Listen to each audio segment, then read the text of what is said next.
Hello बच्चों, let's read the question. The question is saying statement 1 is given as about 15 million years ago.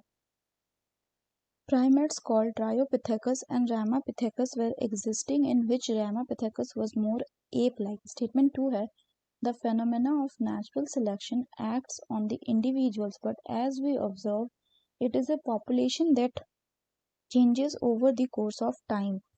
Options है both statement 1 and 2 are correct, both statement 1 and 2 are incorrect, तीसरा है statement 1 is correct and 2 is incorrect, चौथा statement 1 is incorrect and 2 is correct. तो आइए देखते हैं हम इसका की कंसेप्ट। तो अगर हम बात करें इसके की कंसेप्ट की, इसका की कंसेप्ट हो जाएगा इवोल्यूशन। तो अगर हम बात करें कि इवोल्यूशन क्या होता है, तो इवोल्यूशन मतलब हो गया आपका gradual changes in the allelic frequency within a population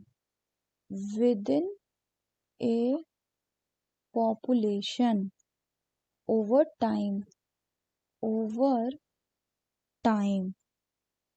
यानी अगर हम बात करें तो पॉपुलेशंस में जो वेरिएशंस आते हैं, इन्हीं वेरिएशंस के कारण क्या होता है, आपका नेचुरल सिलेक्शन होता है। लेकिन नेचुरल सिलेक्शन जो होता है ये किसका होता है, नेचुरल सिलेक्शन आपका होता है इंडिविजुअल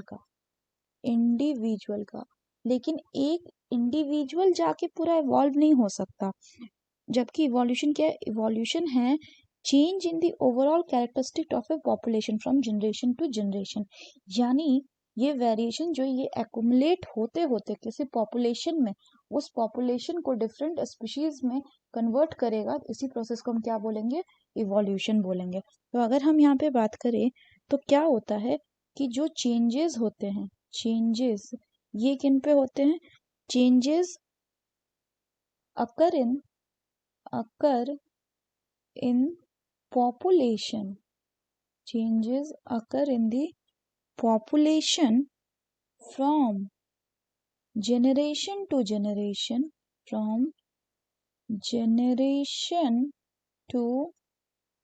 generation, और इसी प्रोसेस को कहा जाता है इवोल्यूशन। जबकि जो नेचुरल सिलेक्शन है वो किसी एक पार्टिकुलर इंडिविजुअल पर भी काम कर सकता है, और इंडिविजुअल का जो बेनिफिट ट्रेट होगा वो कोशिश करेगा अपने नेक्स्ट जनरेशन को पहुंचाने की, जिसको हम रिप्रोडक्टिव फिटनेस कहते हैं। तो इसीलिए अगर हम स्टेटमेंट की बात करें तो स्टेटमेंट क्या होना चाहिए, स्टेटमेंट होना चाहिए कि natural selection acts on individuals to cause evolution in population।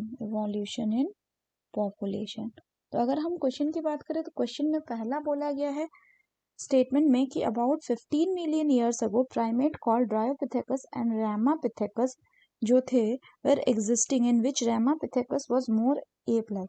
तो ये रिलेटेड है किससे बच्चों, ये रिलेटेड है ह्यूमन के इवोल्यूशन से। तो अब अगर हम बात करें ड्रायोपिथेकस की, तो ड्रायोपिथेकस कैसा था, ड्रायोपिथेकस जो था it was more ape like,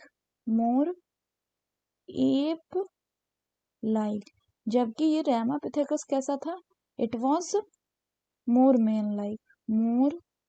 man like.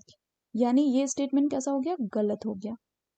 दूसरा बोल रहा है कि phenomena of natural selection individual पे काम करता है, बट हम ये ऑब्जर्व करते हैं कि पॉपुलेशन होता है जो कि चेंज करता है, यानी इवॉल्व करता है over the course of time. तो ये स्टेटमेंट हमने अभी देखा करेक्ट है। So the correct option will be option 4, that is statement 1 is incorrect and statement 2 is correct.